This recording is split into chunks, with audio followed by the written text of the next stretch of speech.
Hello, everybody. This is Craig from the Pacific War Channel. I'm joined here by my co-host Gaurav, and this is Echoes of War. How are you? Hey Greg, great to be here. Look, as we continue our series of this rework, I'm really looking forward to today of all episodes of the series. Yes. Let's just So, leave it there.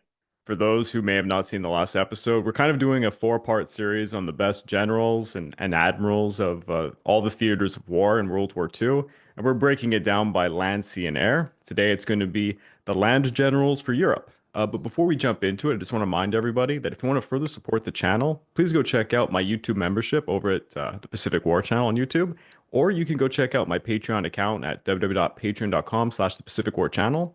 By joining either, you get access to the exclusive podcast, you get early access to all the content I make, and you get voting rights for the subjects I will tackle next.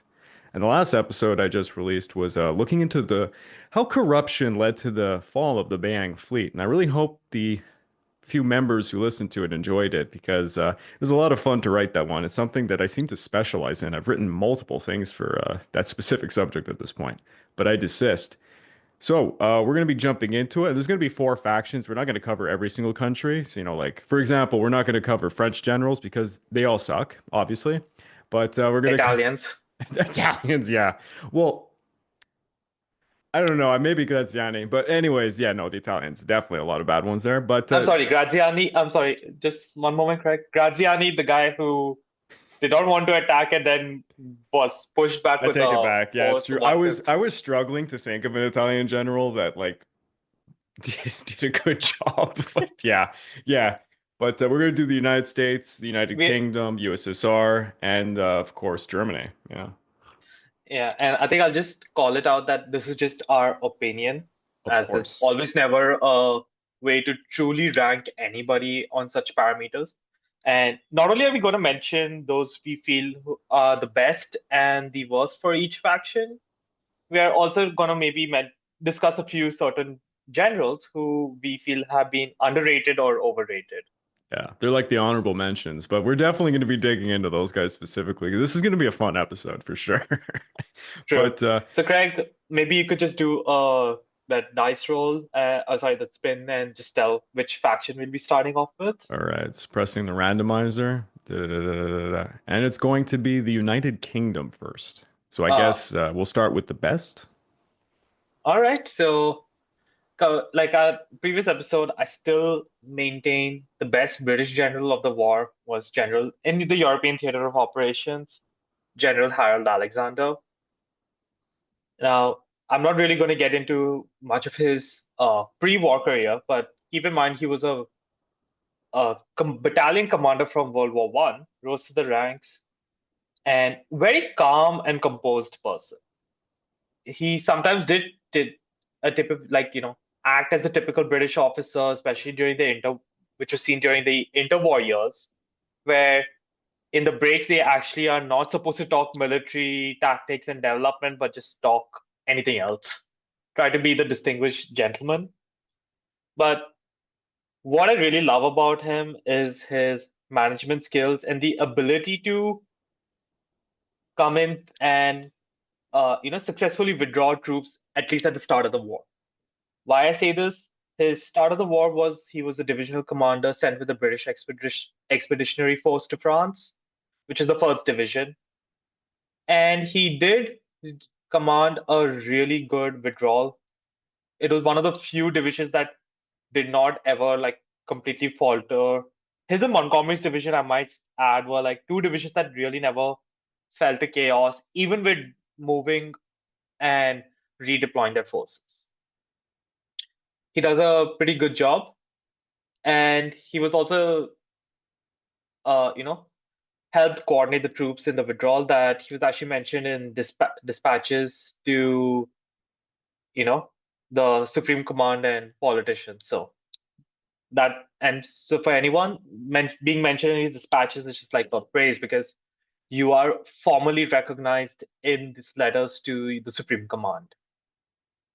When they come back, he is now being the he's now the commander of the First Corps and was promoted to lieutenant general by July 1940 and is actually for the first time replacing Auchinleck. Not the second time. Yes, So the his first career time he does replaces follow him. Yeah. Auchinleck as the commander-in-chief of Southern Command, which was supposed to be one of the key fronts if the Germans ever invaded. And this is where he actually started to meet and interact with Montgomery a lot. And he actually maintained a pretty cordial relationship with Montgomery, which is a rarity. And yeah, and during this time, he was at the UK preparing for the Phantom invasion by the Germans, Phantom as it never took place, he actually is noticed by General Sir Alan Brooke and Winston Churchill. So the top dogs of the United Kingdom military have noticed you. And Churchill really is his number one big fan of this guy. And he nominated him as a commander of Force 110, which was supposed to be like some key attack force given Churchill's aggressive nature, but nothing really panned out. When the Japanese invade Burma and threaten India, he is sent to defend Burma and India. Unfortunately, by the time he arrives, the Rangoon campaign is pretty much over, that he has to put an orderly withdrawal, working pretty well with Joseph Stilwell, and at least he's not completely hated by Stilwell, and General William Slim as they withdraw the bulk of the British Indian armies out of Burma and set up the barrier with Japan. And ultimately, he is also successful there. And then by March 1942, he is, commander of all Allied land forces in Burma and India. Now, this is where he really starts to shine in World War II.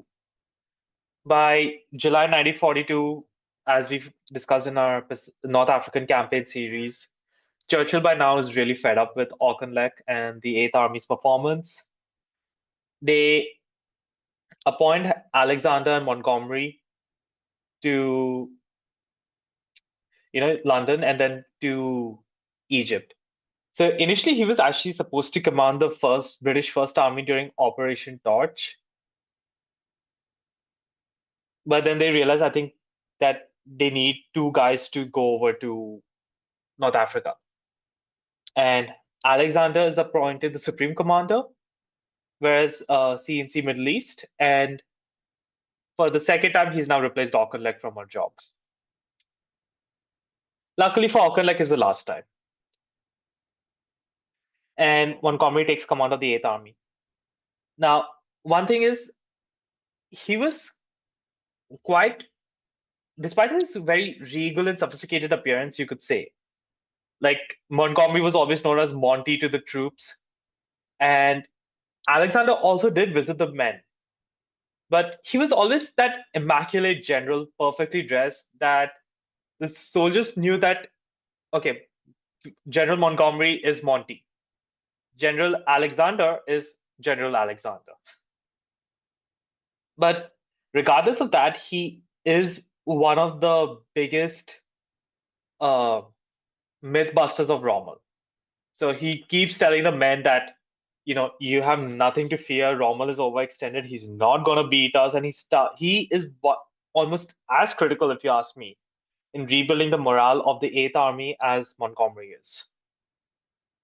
And I think his greatest asset was his ability to keep calm and manage people. So as he's replacing and Montgomery is building up his forces, and you have the first battle of the Battle of Al-Mahafah, and then the preparation for second Battle of El Alamein, he is the one that's keeping the peace between Churchill and Montgomery. If he's not there, I think Montgomery would have gotten the sack much more early. Operation goes off well. And as Operation Torch also gets underway, and the US then run into a debacle in Tunisia, where you have the Battle of the Kasserine Pass, and then they realize that they need a supreme commander. The US First Army and the British Eighth Army are now put under General Harold Alexander. He's appointed Supreme Commander of this, and he's involved in the planning and finishing of the Tunisian campaign from both the western and eastern approaches. And General Omar Bradley was very fond of Alexander, and he credited that Alexander was that commander that really helped in nurturing the United States raw recruits and commanders into a better fighting force. Then in May 1943, he signals that North Africa's clear and he prepares for Operation Husky, where this is where he's commanding the 15th Army Group. And he has two field armies with probably the two most difficult commanders in the theater, General Patton and General Montgomery. And given that there was a big difference in culture between the armies and the very difficult personalities of both commanders, he did a pretty admirable job in letting them manage how they wanted to. For example, he needed to keep ushering Monty a bit forward, but he had to kind of nudge Monty to think that he came up with the idea and not anyone else. Otherwise, Montgomery is never going to accept that. And at the same time, he also did relent and let Patton have his drive to the west and then pivot east to Messina, which ultimately turned out to be the winning move since that went ahead. Then he commands the battles in southern Italy in the Allied invasion of the mainland, because the soft underbelly is not really the soft underbelly, since defensive terrain does stop a lot of Allied efforts.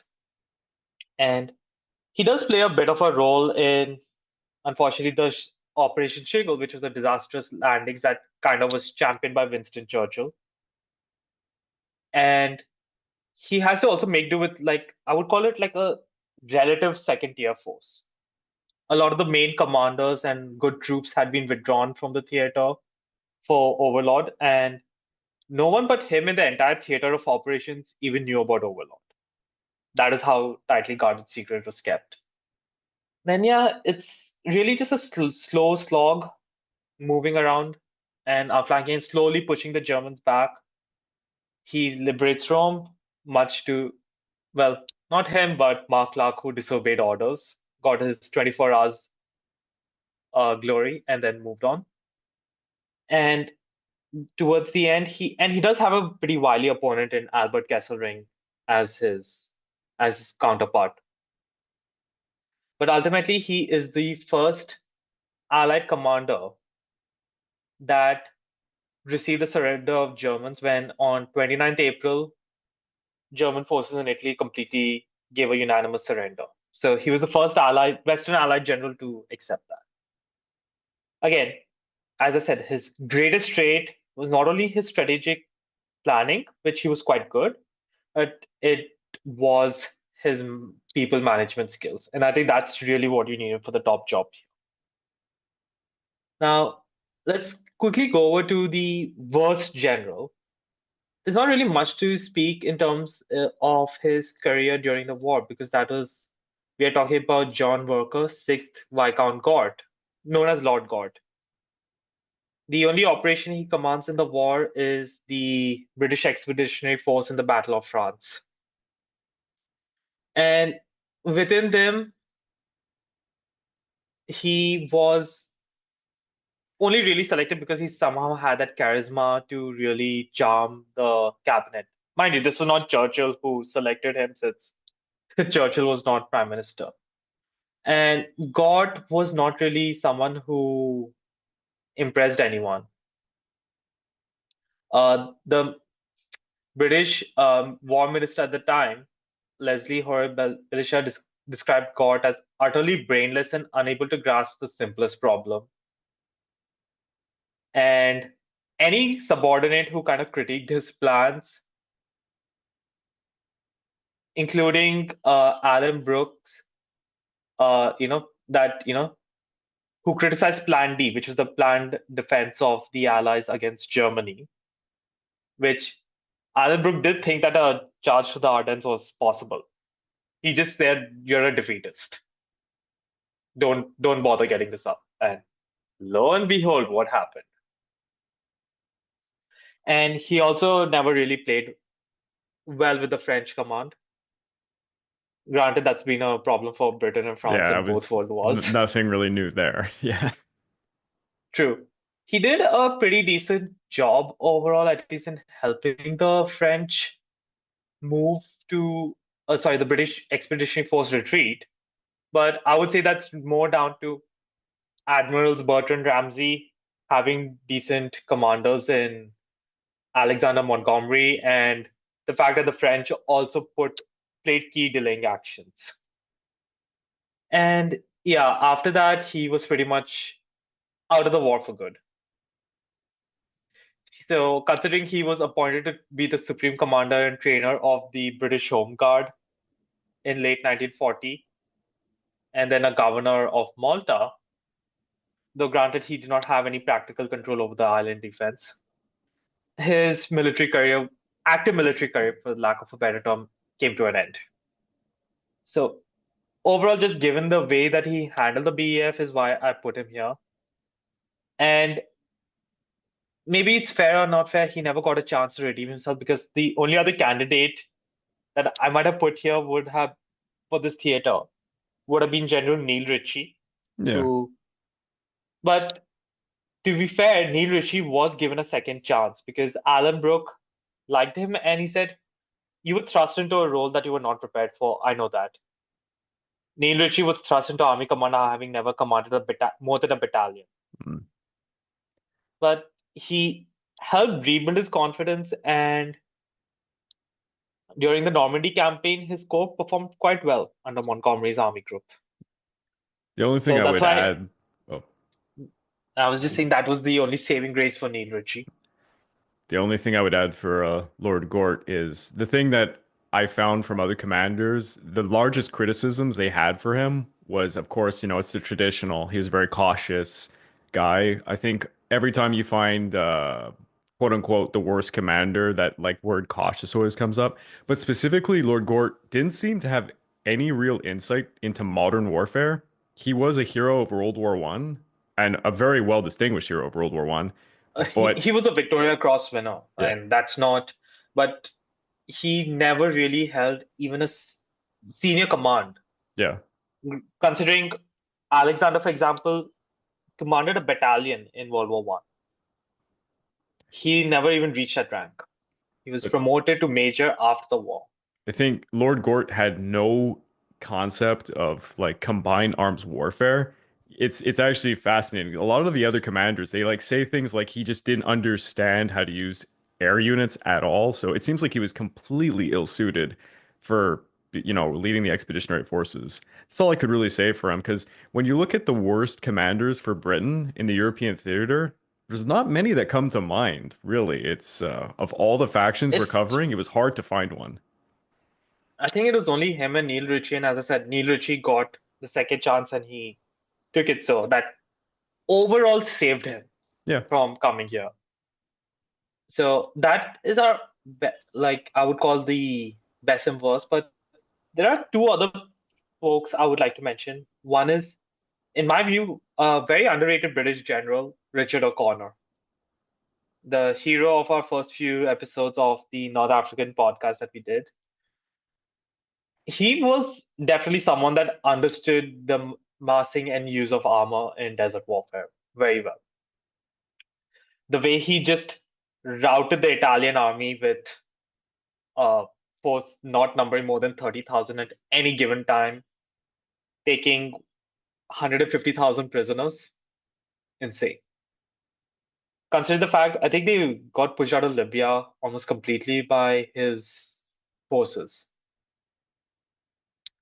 I think what really pushed him away from ever getting to the spotlight, like say how we might remember Montgomery or Harold Alexander, is unfortunately he was captured in the North African campaign. and spent the next 2 years in prison, where he did try to escape several times.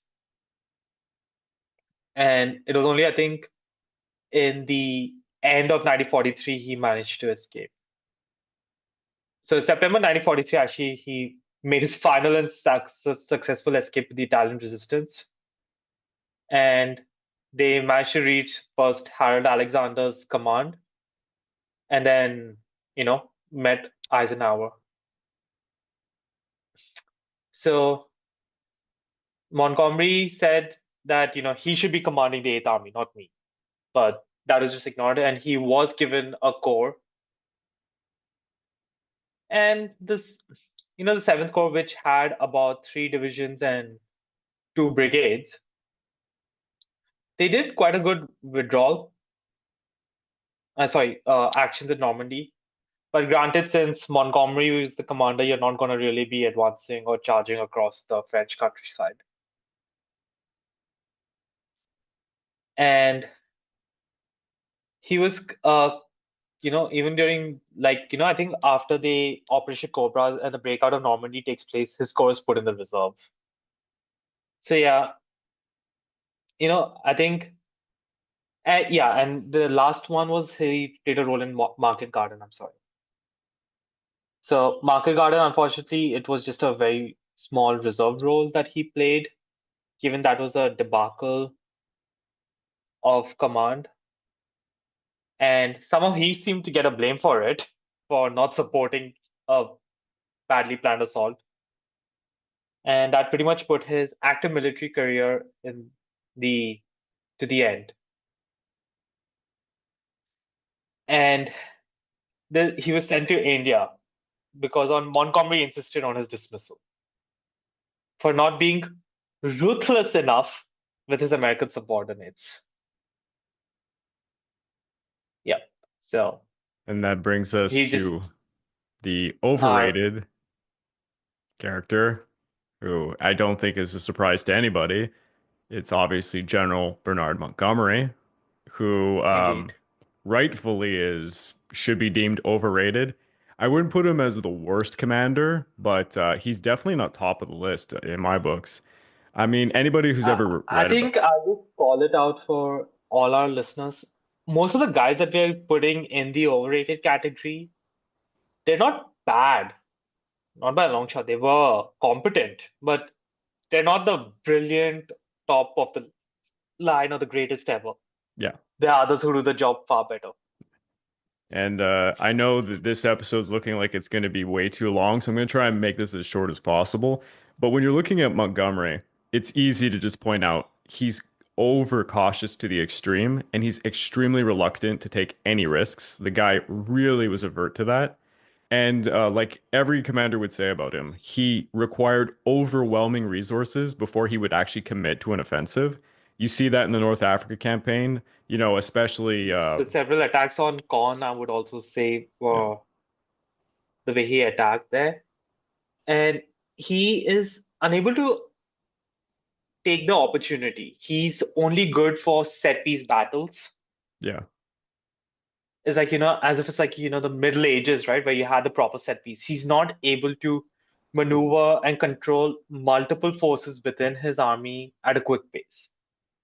It's pretty much the only reason Rommel's Africa Corps retreated in a decent order. I won't say a perfect order or good order, but decent.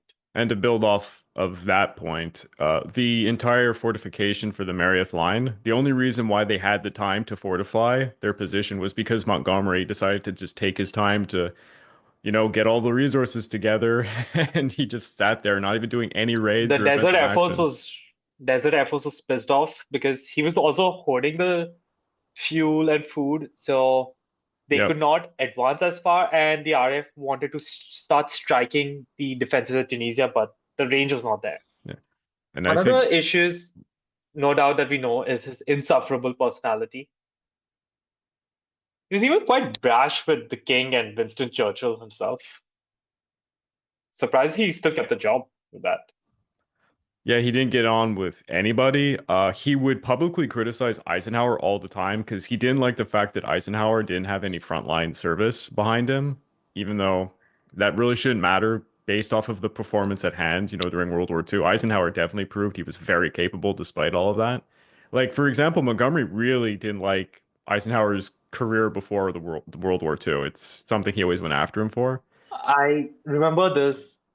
He During the Normandy breakout when he met General Bradley as they were trying to coordinate, and at that time, one of Bradley had promoted one of his aide-de-camps from captain to major, and instead of discussing the plan, they decided he just decided that, oh yeah, I need to criticize Bradley for why are you keeping a major as your aide-de-camp.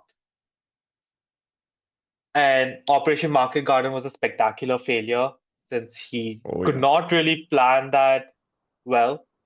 He And underestimated the Germans completely there. com I think and his Rhine crossing was just so grandiose, but not really, I would call it practical. And for And once, he failed logistically because he really didn't understand the challenges of using paratroopers during Market Garden. That really true. screwed things up. And one thing I'll just say about Montgomery, which is in his praise, the one of the reasons he never pushed hard was ultimately the Allied armies were volunteers, sort of conscripted volunteers. They were not forced like how we would see the Soviets or the Germans go over their men. So he knew that they could not really get too aggressive with them. So, to keep the morale up. And it was also said that he wanted to ensure Britain had its influence in post-war Europe up along with the Americans and the Soviets, which is why he was very cautious and wanted the US to do the brunt of the work and keep command so that he could take a lot of credit and Britain maintain strength. But ultimately, he was a good planner and he knew how to motivate the men. He knew what limit you could really push such a volunteer army till before you needed to pause. But he was completely unable to grasp the initiative or take an opportunity when it came its way. And yeah, the personality really was horrible. I don't think anyone ever stood him. I think the only Allied commander overall in the war that was as insufferable was, they say, it's Admiral Ernest King. Yeah, it's funny. If you look up lists of like the worst admirals, for some reason, people really hate Ernest King. And it's more about his personality than his command, because I would not even remotely consider him a bad commander, but whatever. True enough. Next So, Greg, faction, a little yeah. randomizer. And I think we're gonna do a faction that I honestly really don't know much about because you wanted to cover these guys, but it's gonna be the Soviet Union, and you've picked some guys I would have not thought of. Now, let's perhaps start with the worst. I think they are very interesting characters. So, for the worst, I have actually two picks, and that is Marshal Grigory Kulik and Marshal Semyon Budyonny.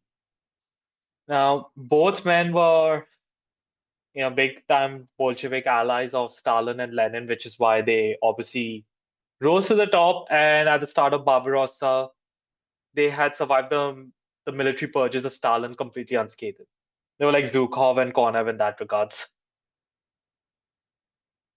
Now, let's start with Semyon Budyonny. The reason he is here was, first of all, he was a man with absolute no military knowledge at a high command level, completely zero. Like, he would make Lord Gort look competent. And he was so during the Second World War, he was commander of the Ukrainian forces, so which was the Soviet armed forces of the southwestern direction. So he literally had two fronts, which are like two army groups under his command at the start of Barbarossa. So that's a huge concentration of men. And during that, he was he had no sense, and he stuck to Stalin's orders of not yielding 1 foot, and the Germans completely encircled and outmaneuvered him at any given point. That he would ultimately see that 1.5 million men of his were casualties. 1.5 million in just a battle of a few months. So the one was the Battle of Uman in the Ukraine, and this is like the army groups led by Gert von Rundstedt. He suffers 200,000 casualties in that one battle alone. And then you have the Battle of Kiev, which was a 2 month battle with, again, Rundstedt's army group. And despite having a huge numerical advantage compared to the Germans at this point, he would have 700,000 casualties from the Battle of Kiev. So this really surrendered all of the Ukraine and the southern side of the Russian fronts to the Germans. Considering the Ukraine was also a pretty big breadbasket, it's a big loss. And yeah, Stalin did sack him as a scapegoat, and he was never allowed to command troops again. He was put in reserve, but luckily he always remained a good buddy of Stalin and survived the war. Died a hero and everything.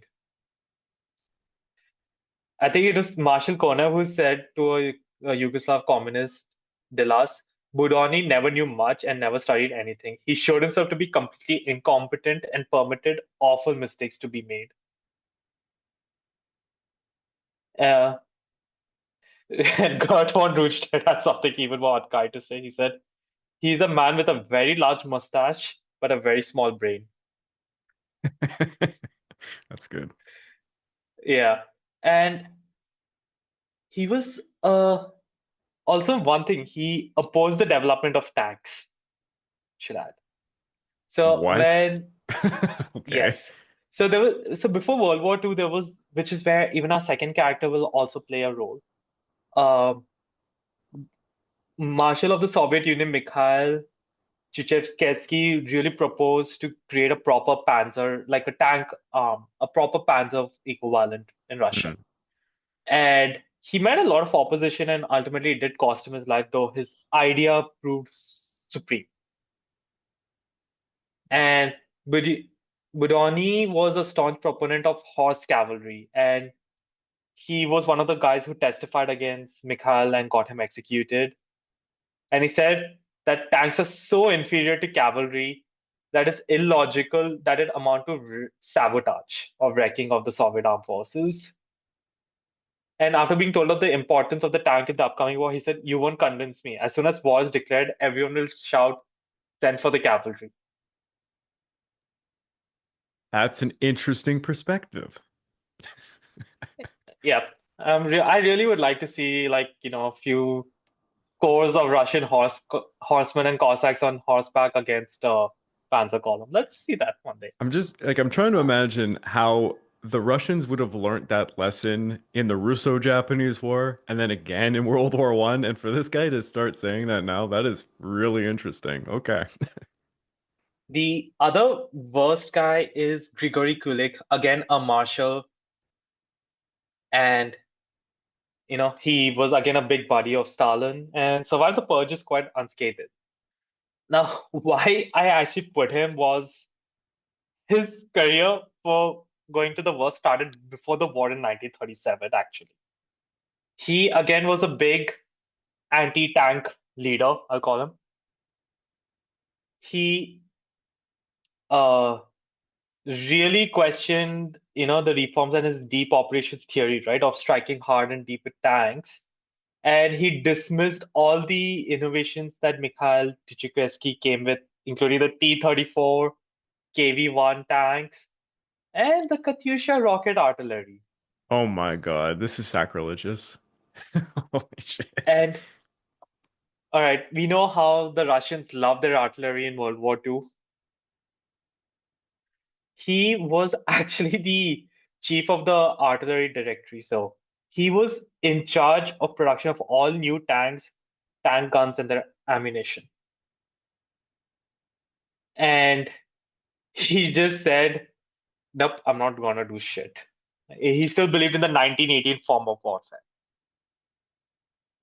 In some ways, he's not wrong. I kind of get where he's getting at it because I'm trying to like base it off the perspective of surviving World War One and the Russian Civil War through like and then the interwar Yeah. 20s. But no, combined arms warfare with reigned supreme in World War Two. But anyways, So he really, in the build-up so he really said that, this theory is just bullshit. But Stalin believed him also. He was a pretty close ally of Stalin at that time.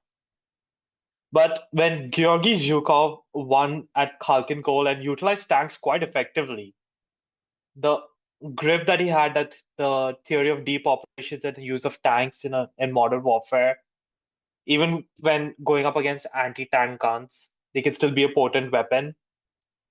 That myth was starting to fade. And he also criticized another marshal who was supposed to, get the KV-1 tanks. And Stalin overrode his objections and ordered Kulik to start producing tanks and ammunition. That in the build-up to the Russian invasion of Finland and Barbarossa, he deliberately sabotaged production of tank shells oh my for the God. 76.2 millimeter guns. He sabotaged it. So Wow. that's why Russian tanks and guns had absolutely zero, not zero, but very little ammunition.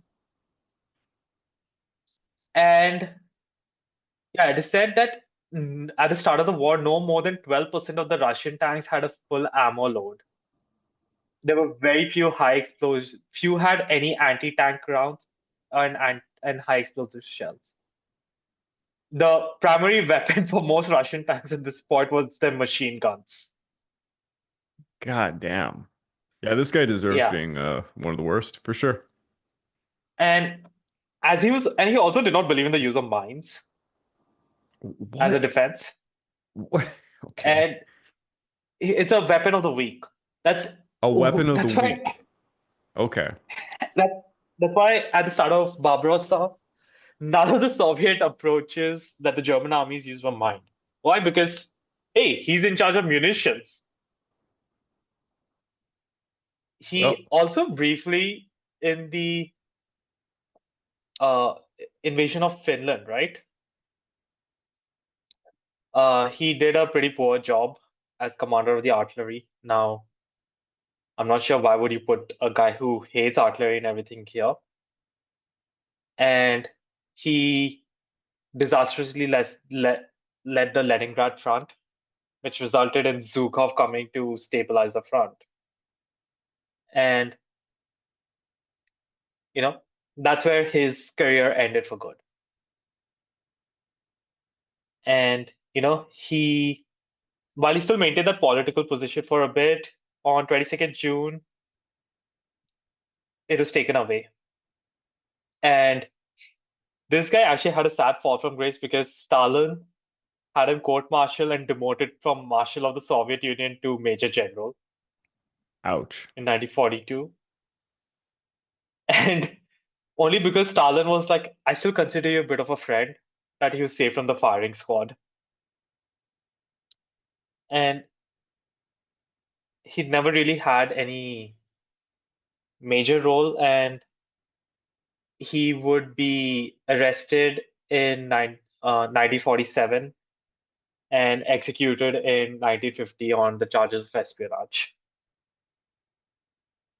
So while he never had the same level of military destruction, like, disastrousness as his counterpart that I've talked about, Spear, just the fact that he opposed some key Russian developments and deliberately sabotaged their preparations, he deserves it.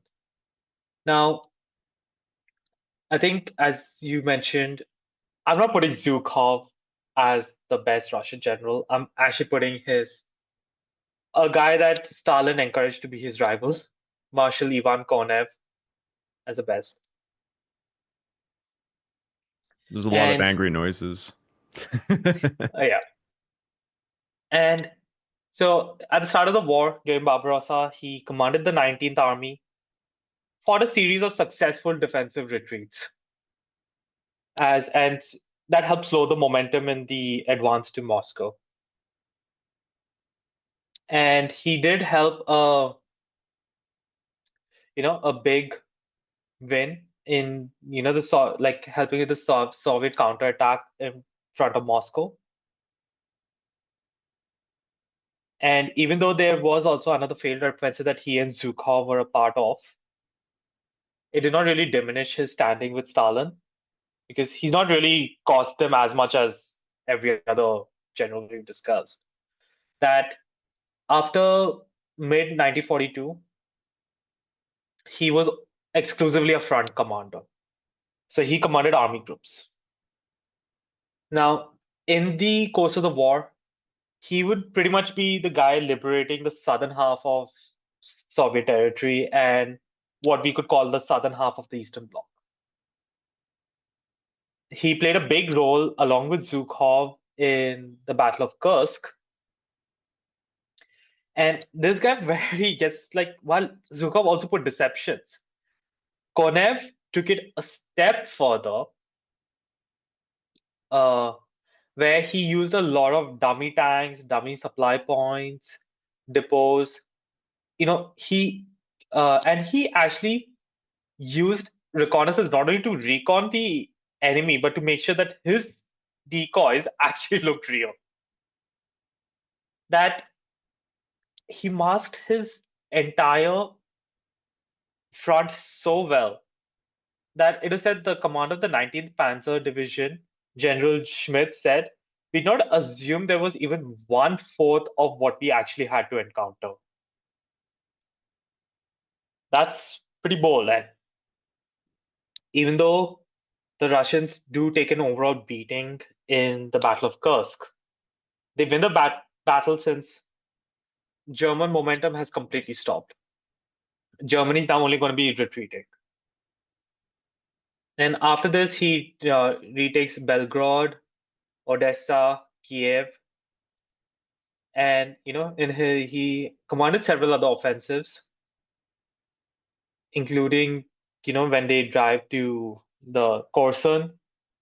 That he even he captures about 40-50,000 Germans in the Ukraine as they start their drive to the Ukrainian salients. And that even is also destroying like half of Manstein's army there. And he was one of the big uh, members of the Dnieper Carpathian Offensive, like one of the two army fronts that was then. But he was also quite brutal, though. Captured prisoners were just left to be killed by the Cossacks Yeah, on his but orders. that's not special. The Soviet, Yeah, like, let's be honest, that the Eastern Front, there was just no mercy. It was brutal. true enough.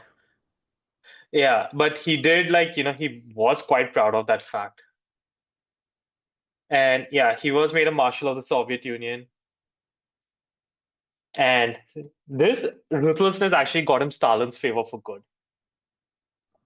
I bet it did. And yep, he was made a hero. And now, advancing, he liberates Slovakia. And when you have the Battle of Berlin, the final charge, he Hmm. is pitted against Zhukov. Stalin deliberately encourages it. And the funny thing is, his southern front actually does far better in its advances to Berlin.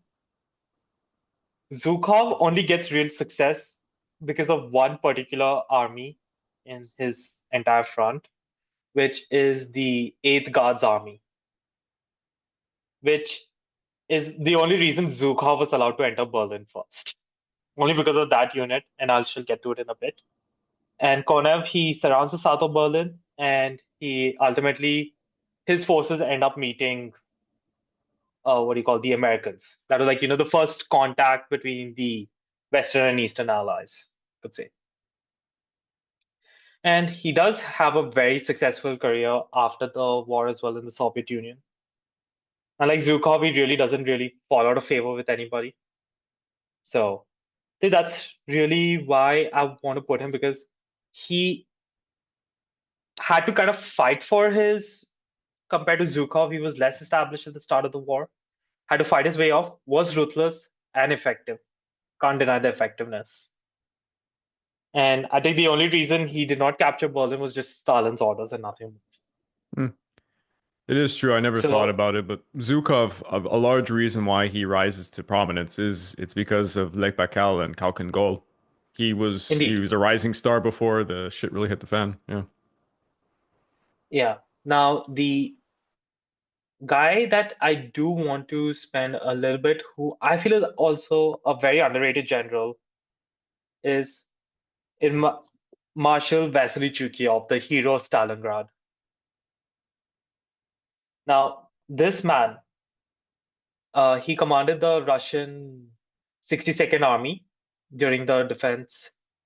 Never really had a key role, though. I just read this one, which is not related to directly to World War II, because in 1940 he was sent to China, and on Stalin and Marshal Semyon Timonchenko, who was at that time one of the most senior commanders of the war in the Soviet Union. He was ordered to ensure to not let Japan get any sliver of hope of attacking the Russians from the east. And that meant going to Chiang Kai shek and sending Soviet aid his way. Not with the communists. He was explicitly ordered not to help the Chinese communists. But that is the fear Stalin did have, towards early 1942 about a two-front war with Japan and Germany.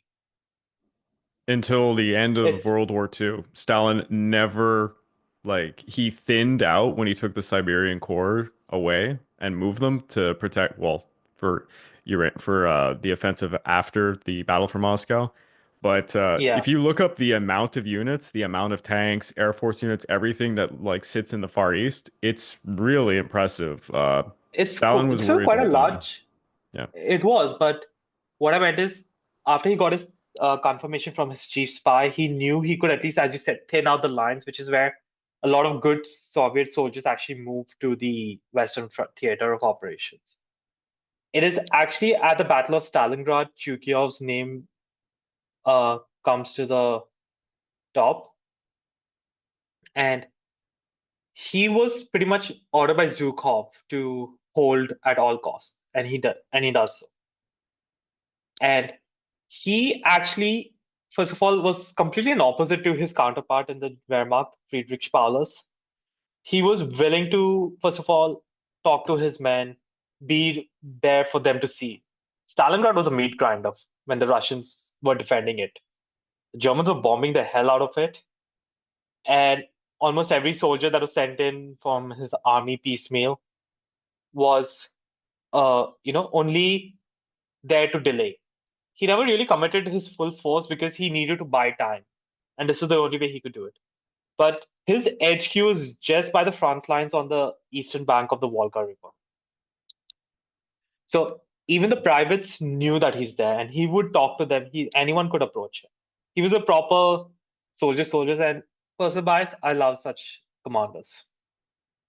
But he also pioneered the squad tactics and close quarters tactics that forced the Germans into what they called a Rattenskrieg, since they had to fight close quarters combat. And he did this tactfully, since he said that Germans will not use their artillery and Luftwaffe support to attack you then. And he successfully holds off until Zhukov launches his massive counterattack, which pretty much seals the fate of the entire campaign. And it was there that, his name comes to the top. And Stalin was quite happy that, his army was renamed from the 62nd to the 8th Guards Army. And since you now got the Guards title, you're going to get pretty much the top of the line equipment and reinforcements. He is part of Zhukhov's first Belarusian front, and he participates in many offensives to retake, Poland and Kursk. He helps a lot there. And during the Battle of Berlin, his expertise again at in the reversal of roles helped with the seizure of the city. It's Zhukov's front does not perform as well as Konev's front, but his 8th Guards Army, they were doing it because he knew what to do. He again employed the lessons he learned at Stalingrad, and he was the first major Soviet, not even Soviet, but Allied officer to learn of Hitler's suicide. And he did formally take the unconditional surrender of Germany on 2nd May. As initially he was asked on 29th for a conditional surrender by Goebbels, but they're like, nah, I don't have the authority to authorize anything. Unconditional or just let's continue. But I'm definitely gonna put him as one of the most underrated commanders because without him, we don't know how the war could have panned out. Just throwing it out there. And that brings us to an end with the Soviets. Soviets. And the randomizer says they're going to be moving on to their counterpart, the Germans. Do you want to do best or worst? I think maybe we could start with the worst because I know Okay. we literally also were just talking about one of the battles that this guy's Yeah, involved in. So it is kind of a segue. So I don't think it's a surprise to anybody because when you're thinking of the worst land generals, so we're not going to be considering a certain somebody who controlled the Luftwaffe because he's an easy target, but General Field Marshal Friedrich Paulus is definitely one of the ones that always comes to mind. And I'm going to try and be a bit more nuanced because I think everyone knows the general story, but I'll look into a little bit why that happened. So for those who don't know, during Operation Uranus, when the Soviets finally relieved Stalingrad and completely encircled and destroyed the German forces under Paulus's command in an absolutely extravagant fashion. Well, it was mostly because Paulus was Paulus was I don't know how else to describe it. He was the greatest Hitler loyalist of all time. He would only obey Hitler's orders. He only wanted to find out what Hitler's directives were, and he followed it to a T, and it was absolutely to the detriment of his men. He lacked any sort of initiative, and I really mean this. There's a lot of generals on this list who lack initiative. This guy takes it to the absolute extreme. He was not bold at all in his actions. He completely relied on orders from Hitler, and well, the whole I'll just add something, if you don't mind. yeah, go for it. He was actually appointed as chief of staff to Guderian's 16th Army Corps. Yeah, Well, Guderian calls him like, clever, conscientious, hardworking, and talented and original. He rightfully questions has Paulus's decisiveness and toughness and lack of command experience. He doesn't have any experience, and he pretty much has always been a staff officer. He's Mhm. not been a frontline officer for any period of time, especially in the last few years. Yeah. And do you know how he became commander of the Sixth Army? No, actually, I don't. So he had a patron, you could call it, uh, Walter von Reichau. He was kind of like the patron of Paulus, kind of guided him. And when Paulus had to do things, it's kind of like, this guy's orders and he just implements and executes. That guy made Paulus the Sixth Army commander because he was promoted to the entire Army Group South. Now, keep in mind, Paulus has never commanded more than a battalion. So, similar to Neil Ritchie, he's now been thrust into a situation he's not prepared for. Unfortunately, his patron dies 6 days after taking command of his new front. So he does not have a leader that he can look up to say, okay, do this, do that, consider this, blah, blah, blah.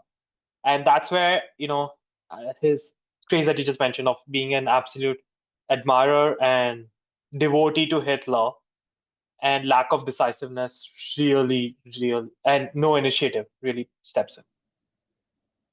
Because he never really had an answer to, like, initially, sure, he was bulldozing his way to Stalingrad. Yeah, but he has all the advantages. They're hitting the city with artillery bombardments, aerial bombardments. I mean, it's like, yeah, no, duh, you're gonna take key parts of the area and all that. But as soon as the battle started to get close and the hand-to-hand combat came about, like he didn't really have answers to any of this. He wasn't thinking outside the box, and he basically just erects a That's siege and sits there. Yeah. that's exactly like General Chukyov's Hmm. tactics working brilliantly, and it serves its purpose. And you have the failed relief attempt by Manstein because the Germans are undersupplied as a whole. And at the same time, Manstein also says that I can't rescue you alone. You also have to break out from within. And he doesn't Then our even forces can try. link up Yeah. and yeah, because Kurt Zeitler, the new chief of the army staff, got Hitler to allow Paulus to break out on the condition he holds Stalingrad. Yeah. I think I'll just leave it there. But just because I know I want to be more nuanced because everyone kind of has an idea of Operation Uranus, but like just to go a little bit more in depth into it, some other things that you can criticize Paulus about was like while they're being put into this pocket and being slowly surrounded, he's a very uncharismatic guy. He's not even at the front lines. He basically just sits in his little, tent the whole time. He doesn't see the men, so they're getting demoralized. He doesn't even like they're not perceiving him to be suffering like they are because they're really suffering. And then he loosens up his flanks and he puts the Romanians and the Italians on like the weakest areas. And obviously, the Soviets see this. And whenever the Soviets see the Romanians or the Italians, they're going to attack those positions because they know those guys are going to get just rolled over. No insult to those guys, by the way. The Italians actually at Stalingrad fought well. The It's just Alpine that Division, I think the problem is the Germans never gave them the supplies. So what do yeah. you fight back with? And I That's the think biggest problem. the last thing that I would say about him, which is an egregious error, he believed Goring's Luftwaffe would be able to supply him in his pocket. Yeah, Yeah. yeah. I think it was said that with his remaining strength, he needed like 700 tons of supplies every day. And Goring's like, yeah, absolutely, no problem. I'm gonna get it to you. And Hitler's like, you heard that? My boy Goring is gonna get you all the supplies you need. And I think, forgot one thing. The Soviets also have an air force now, which has been revamped and modernized. Yep. And it is a very good day if during this air operation that if Paulus's men could recover maybe 80 to 85 tons. And there's no chance of some of those supplies just going over to the Soviets either. Let's not forget that. Because Yeah. Goring's fantastic job there. But I desist. I think it's time for you to talk about the best commander, and that's someone I definitely agree with. Uh, so I'm just gonna call out the best commander of the Germans, and to me, probably if pound for pound, if there's this pound for pound rankings, I'd put him at the top of everybody. General Erich von Manstein. Typical Prussian autocrat, military man. He also detested Hitler because he thought Hitler's the middle class nobody and he's the Yep, Prussian elite. exactly. But despite that, you could call it whatever, like audacity, arrogance, he had the skills to back it up. And this is actually seen that while he is chief of staff of Army Group South in Poland, he does quite well there. It's actually at the Battle of France where he comes out to the top. And that's because one, he's good friends with Guderian, and he was the original architect of the plan that was ultimately used. He believed of using one army group to just, as a bait, marching through the Low Countries, convincing the Allies that, yep, we're doing the exact same thing again, while another thrust goes through with the panzers in the Ardennes and cuts them off from the rear, bypassing the Maginot Line. And The problem is this Wehrmacht commanders at the time did not want a war, and they shut him down because they knew if Hitler hears this, he's going to give Manstein all the freedom to execute and force others to do it. The problem is they did not shut down Guderian, and Manstein went via Guderian to present the plans to Hitler, who approved it. And we know what happens at the Battle of France, complete collapse of the land forces of the Western Allies for the next few years, on the continent at least. And during the Battle of Britain, he doesn't really do much. But in the like Operation Barbarossa, he is also put in command, and he was given a Panzer Corps. And surprisingly, he's one guy that gets a lot of leeway. So Hitler is one character who never really liked his generals to have a lot of power initiative. Manstein was actually the I would call it the exception to that. He always could do as long as he followed the overall directive. Conducted the largest siege of the siege of Sebastopol, and he did win a pretty big victory at the Crimea, which in that battle he suffered only 38,000 casualties and inflicted almost 570,000 on the Soviets. So I think what 20-1 ratio. Then so he's done pretty well. He does start the initial siege of Leningrad, but I think it's then moved to an offensive when the Soviets are launching one of their offensives in the middle of second half of 1942. And with his army, he just has about 26,000 casualties, of which 6,000 were dead. But of the 190,000 Soviets that were sent into battle, almost 115,000 end up as casualties in that offensive. Then, as we talked about in a bit, he was supposed to relieve Paulus's army at Stalingrad, but he also realized that his army is too weak.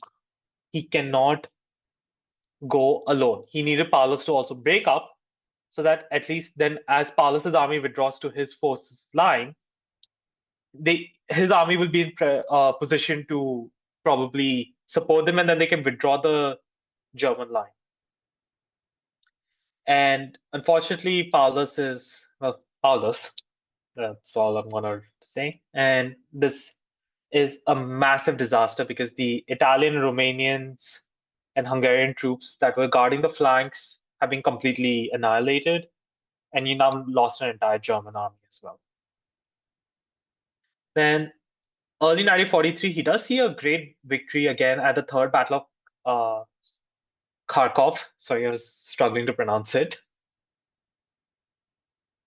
And in that battle, he does inflict casualties on around 1/3 of the Soviet forces. So that's around 87,000 casualties inflicted at a cost of 11,000 casualties of his army. So you can see he's quite effective. He was the primary general given the charge of Operation Citadel, which would develop into the Battle of Kursk. And this is where actually he and Hitler had major fallouts with. Hitler wanted to wait for the Wunderwaffe or the new Tigers and Leopard tanks to come, his wonder weapons. And he wanted them in numbers. Manstein, recognizing that the Soviets are really building up their forces quickly, they're building their defenses. He wanted to start the attack immediately, and Hitler forbade him. Even the days when Manstein wanted to attack, Hitler would stop. And the day he finally got the permission, the Russian Air Force decided to just bomb the hell out of the Luftwaffe in that battle. Ultimately, in terms of casualties, we know that the Battle of Kursk in terms of manpower, cost the Germans far lesser, but they've already suffered in, reserves and manpower depletion and commitment, overcommitting themselves. This has stifled any offensive potential. So, like Germany's last offensive in the east, which is now they're going to fall back on the defense. And you have, multiple withdrawals. So, like he has to withdraw on the Dnieper River with his army group south. And again, he loses a lot of men because of Hitler, since he's not allowed to go one step back. And this is pretty much the end of his career. And, that's where Hitler, who anyways had what do you call, because of his criticism to the Führer and traditional disdain and disobeying the Führer's orders, when he returned in late 1944 to recover from some injuries. And, Hitler just said, yeah, you're not going to get anything. And he's just like, yeah, screw this, I'm out. And he retires to an estate. So that was pretty much his war career. I'm not going to get into the post-war trials that he gets involved in. But I do sincerely believe if all generals that participate in the war were given, like, say, equal resources, he's the one I'm always picking out to, I would Yeah. put my money on. Yeah, he definitely would be. Oh, So that I think now that we finished him, there's just one general we really need to talk about. And Greg, maybe you'd like to introduce him since we've covered him already in our North Africa podcasts. An overrated general. Oh, Rommel. Oh, okay. Well, yeah, I'm gonna make this short because it's honestly this is going as long as the last episode, and I do want to try and make Yeah, these an hour and a half. I know it's grueling for the audience. What to say yeah. about Rommel?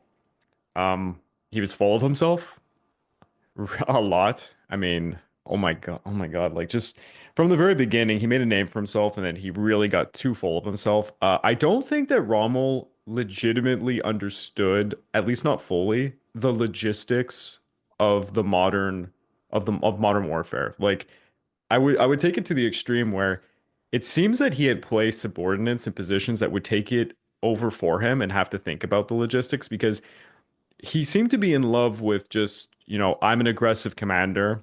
I'm just going to perform offensives and things are just going to fall into place. And one could argue it was a necessity because of the lack of resources and the lack of any logistical supply line to North Africa when he's the Desert Fox. Of course, he does have a lot of success. I agree. He's innovative. He's very good on the offense. Defensively, a little bit of a catastrophe, mind you. I think just being willing to take risks is one thing, but making most of your strategy like depending upon taking Churchill rations as a strategy is just not good. And yeah, I don't know what else to really say about it, honestly. I would just say, first of all, like, I guess, first of all, he did in North Africa for quite a while technically violate the chain of command. He was formerly under the Italians. Yeah, of course. And I think his mood swings really depending on how the war went, especially when he, between the North African campaign was flying to and from due to sickness and everything. It really affected, like, when he was in good health, how the army's morale just completely went. And he did really not like his Italians I mean, he allies. blamed the Italians for all of the faults, and most of the time it wasn't even their fault. True enough. And for some reason, they say he's a great operational general. But probably a lot of the Wehrmacht did not really see him as a man that could go for the higher command, the strategic command. Again, the reason he does advance far is he becomes a someone who Hitler admired. That was enough to get you promoted in the Wehrmacht. So, given the paucity of time, I think we'll won't really add more. But he's not, in my view, the greatest German general of the war. Far from it. Far from it, But yeah. he was good.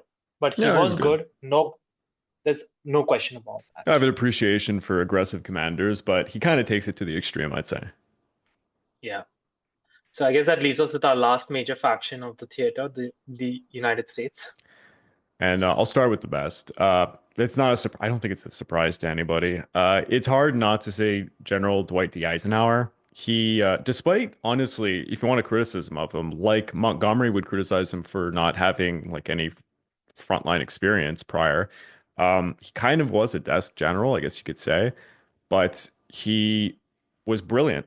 He understood armored warfare before World War II. He studied it extensively. He understood logistics. Probably one of the best guys for logistics in the United States side of things. On the in the European theater, because in the Pacific, I think you got a lot of colossal figures for logistics. But to say some more things about him, he served under some of the most talented generals of the United States. You got Fox Connor, John Pershing, Douglas MacArthur, and George Marshall, of Walter course. Kruger. Oh yeah, Kruger. Yeah, it's true. Kruger's in there. He would actually oversee George Marshall because, he was chosen to lead some of the greatest operations of World War II, Operation Torch. He had a lot to do with Husky and then Operation Overlord. So you're seeing some of the biggest moments of the Western Front right there. He's appointed Supreme Commander of the Allied Forces in North Africa when he had to lead Operation Torch. And I mean, he had to deal with not just the military side of things, he was the guy who had to deal with the political side of things. And he had to deal with the biggest crybabies of World War II. So you got Charles de Gaulle, of course, Henry, Henry II is a crybaby, Darlene afterwards. I think Darlene was probably the least. For a bit. Yeah. Henry Giraud. Henry Gerald is the biggest cry. I don't know. Charles de Gaulle and Henry are like together big, big crybabies. The British too. We have a lot of British figures. We're all Montgomery, for example. He had to Uh, deal with Patton, who is a loose cannon. You know, he had a lot. but I'll say one thing. He fostered an environment of collaboration between the Western Allied Command that pretty much mostly worked. Sure, Yeah. you had like figure like Montgomery and Patton, but you always got to have it, but he was able to get them to work. And the reason, one reason he and Arthur Tedder were actually like made the number one and number two of the supreme headquarters of the Allied Expeditionary Forces commanders. So they're the number one and number two. Was these guys, they understood logistics, they understood working together, they understood what is the amount of prep needed, and they did not really have any big nation bias or service bias. They did what Definitely. was needed. And I think one great thing of Eisenhower is when needed, he knew to make the right decision. Yeah. For example, targeting the French infrastructure in the build up to Overlord was something that the British were against. He took a lot But of he heat said, from Churchill for that one. Yeah. yeah, but he insisted that it was Mhm. needed so that until we mass our forces in Normandy, this will slow down the panzers. Yeah. And he was absolutely It was right. the Yeah. correct move. Yeah. It was a hard His decision, and broad, he made hard decisions a lot. Yeah. yeah, and even in command, like people wanted Patton gone after the mid 1943. He kept him. Patton did well in the liberation of Western France. And Yeah. during the Battle of the Bulge, Yeah. his decision to keep Patton in the front lines really would pay off, even Mhm. when Bradley did not believe the severity of the initial attack. Yeah. And I can't think of anybody that could have helped ferment the coalition between the Americans, British, French, and other Allied forces other than Eisenhower. The fact that Eisenhower would become president of the United States, I think says a lot about his character. And I think he was just such a great leadership figure that there wasn't anybody else that could have filled those shoes. Like Marshall, for example, I do think it was a good choice that Eisenhower was the one who would actually fill those shoes in the end. Other than that, I Yeah, think the I criticisms think, against him are minimal. well, it's just only Montgomery who's one of his biggest critics, and that's because Yeah. Montgomery wanted to go for Berlin, and Eisenhower forbade it and wanted to continue that broad front approach. And I'm pretty sure he would have had some scathing remarks for Montgomery for Market Garden, to say the least. Yeah, for sure.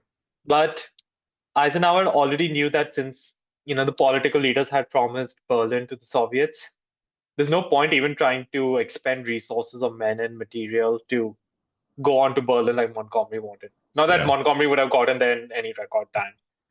And I want to talk more so about the worst figure because I actually detest this guy. So, I think this isn't a surprise to American audiences, World War II history, because this guy's infamous, but it's General Lloyd Fredendall, who, of course, was the guy that oversaw the Kasserine Pass disaster. But I'm going to kind of dig a little bit more into things aside from that. You know, he came to North Africa with no direct combat experience because he was not just recommended by George Marshall. George Marshall gave him his entire career. This guy was like riding this guy's coattail the whole time, and he did not deserve the position he was put in. He was a rampant Anglophobe and a Francophobe, not unusual, honestly, for the time period. And this led all the British and French commanders to really hate him, which doesn't help him in, any means. He refused to use military terminology. To give you an example, he would call infantrymen walking boys and artillery pop guns. He would refuse to use the standardized military grid system when he would relay orders, and he would instead just kind of make up these bizarre orders. And I even have a quote here. He would tell someone like, "Have your boss report to the French gentleman whose name begins with a J at the place who begins with a D, which is 5 grid squares left of M." That's a direct quote of one of his orders. This guy I'm pretty was, sure if it's a new officer, he'll be like, "What the hell?" I have another quote here. He told this one guy, "You're going to be targeting this location at the place that begins with C." So it's like maybe he couldn't read a map. I don't know, but that's like so unprofessional, and it's actually absurd to hear this kind of shit was going on. He was a distinguished graduate of like a great school, but again, it's like he was in the know, and he had a lot of big friends that were just kind of propping him up. He didn't follow procedures. He didn't even do like proper things when he was like saluting men and stuff.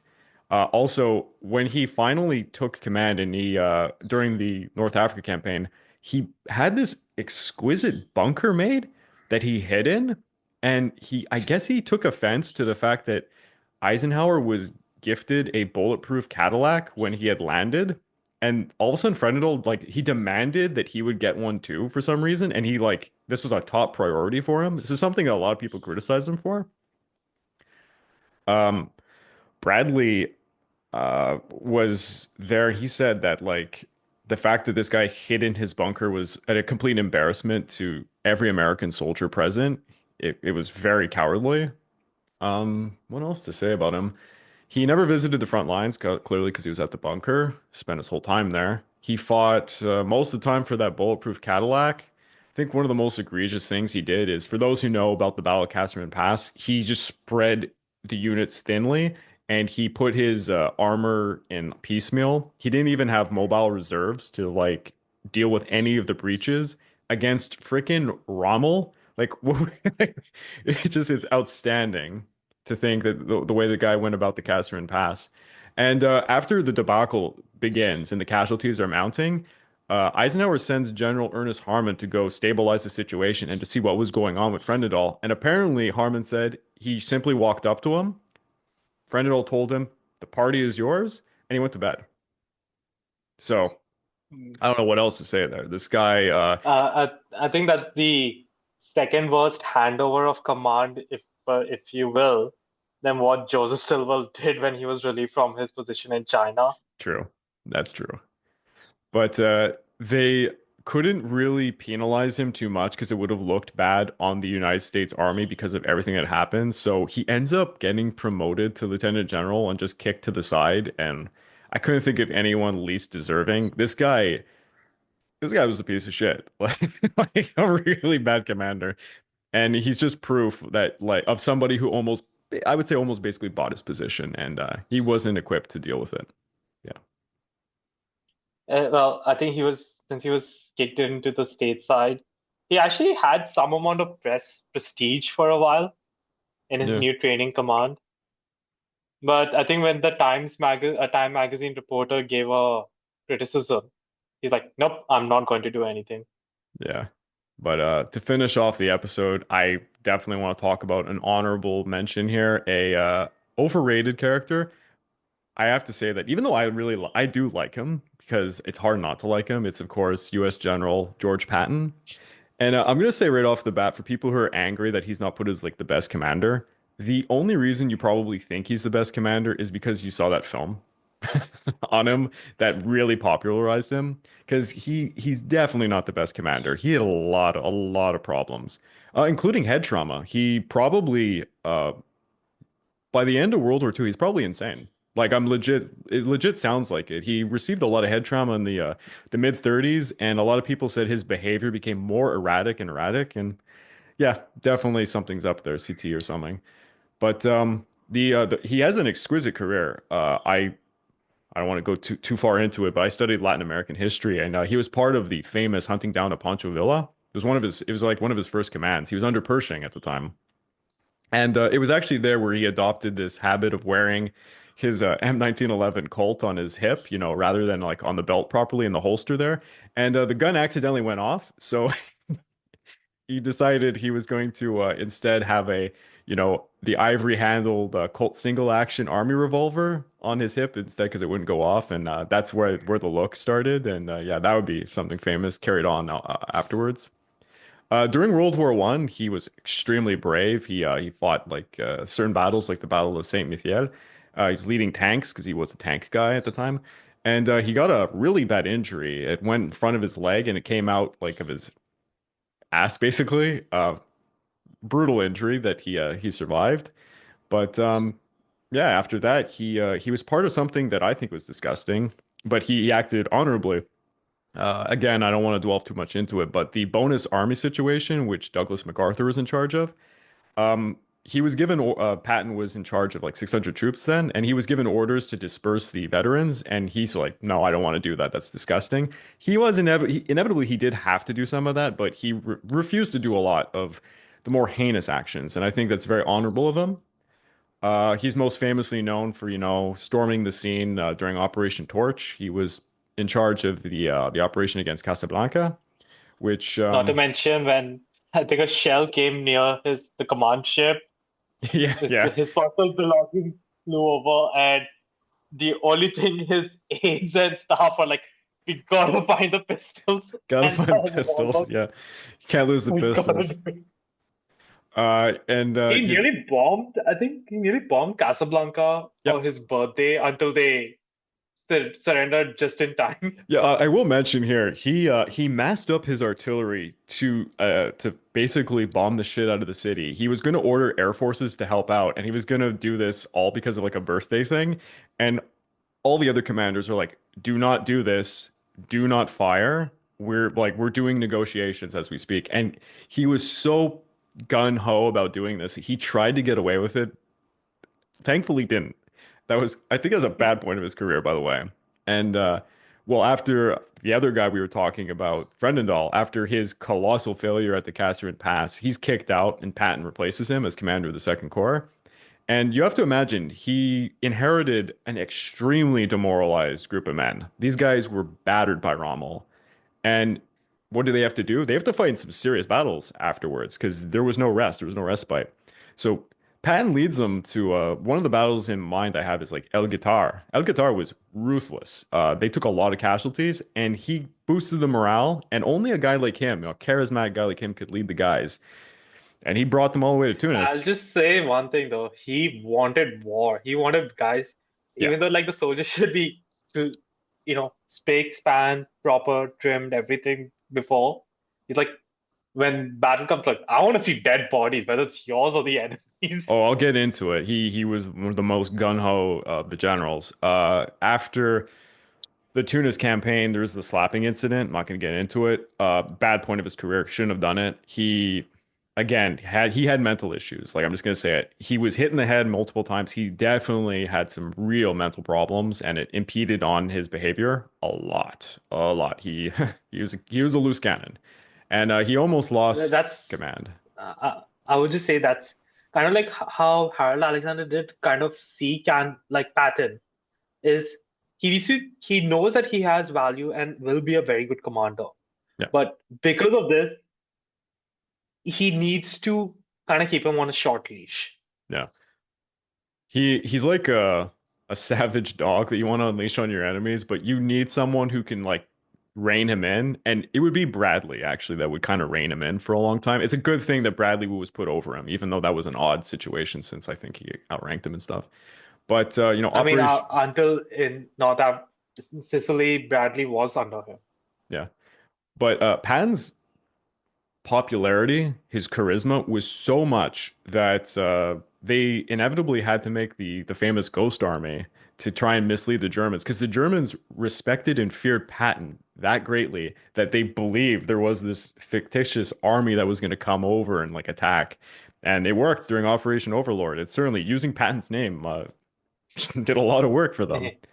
And It yeah, did work very well, like when his Third Army was activated for good in Normandy after the breakout, yeah, which I'll tell you this, Eisenhower was gunning for this breakout to happen because Montgomery was taking a lot of time and was starting to piss off everybody, not even just the Americans, even the British were getting pissed off with him, and rightfully so. taking Yeah, and because the agreement was after the breakout of Normandy, Montgomery retained supreme command. yeah, of course. After after that, and Bradley, moment he has Patton running out amok. Yeah. I And don't considering how the Third Army goes, worth it. I really don't think there's a point of going over the great moments, from D-Day onwards. Of course, Patton leads the Third Army. He storms Brittany, Siena, he takes the Falaise Pocket, he's part of the Lorraine campaign, the Battle of the Bulge and such. He proved himself. He's an aggressive, very formidable commander.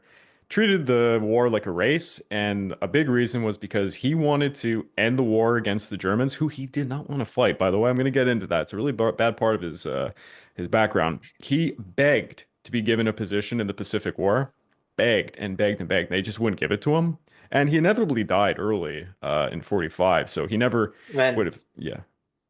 What? I think he, I don't know, feels like Rommel, right? Very aggressive, gung-ho commander.